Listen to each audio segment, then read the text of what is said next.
Hey friends, how are you? Do you want to know the difference between client purchasing a pre-construction property and a resale property when we do the deal? If so, today I'm going to tell you the three differences between them. But before we continue, pause the video, go subscribe and like my channel now, and then we will come back and we will start, okay? And here we go. This is Calvin, Professor C here to tell you the differences between purchasing a pre-construction property and a resale property. As a mortgage agent, we often have to distinguish between the transaction for the purchase of the pre-construction property versus a resale property. Although the transaction seems very similar, the difference is very significant. The first difference is the documentation. For example, for a resale, unless it is a private sale or an exclusive listing, it will have an MLS listing. This listing is usually mandatory for most lenders. On the flip side, pre-construction rarely will have it. Also, the purchase agreement of the resale is usually very simple, often with only 7 to 10 pages.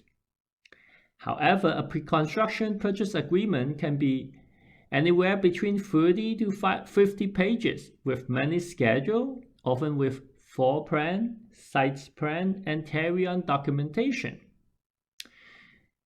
Now, for those of you who do not know what is carry-on, check out my next video and I will tell you. And also, another important difference is the address of the property.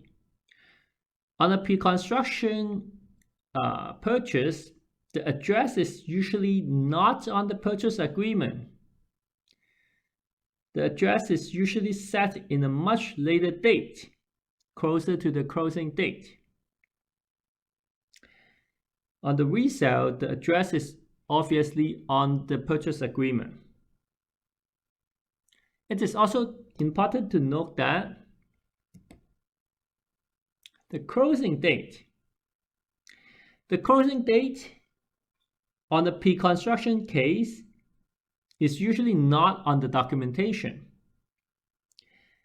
Whatever is on the purchase agreement is usually an estimate, and more often than not, it will not be the true closing date.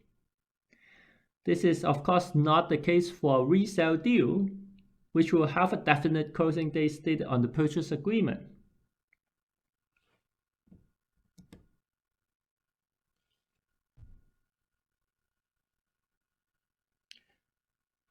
Also,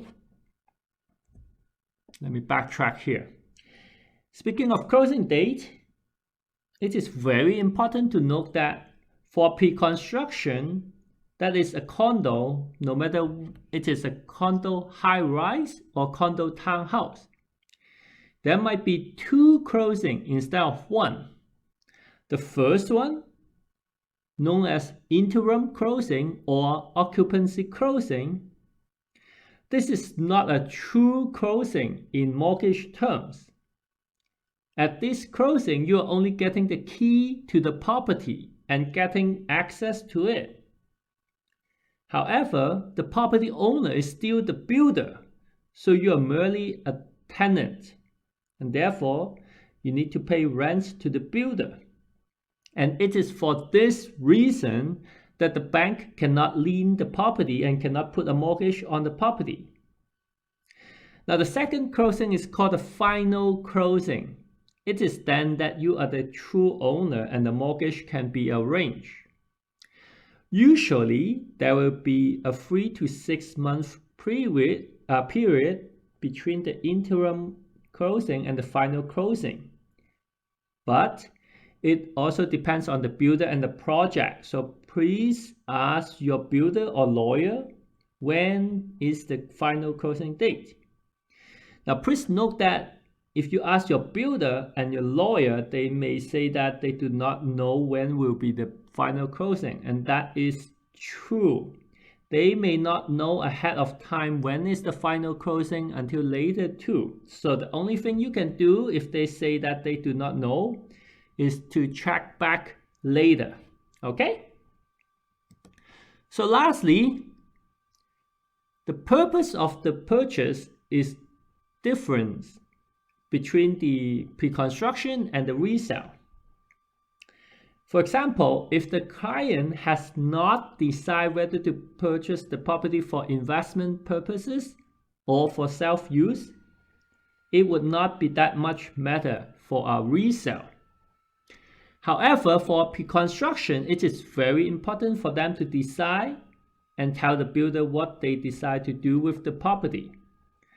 That is because if it is for investment purposes, they need to pay the HST, which is a significant amount. So there you have it. Those are the main differences between purchasing a pre-construction and a resale property, and what you need to be aware of when you do the deal.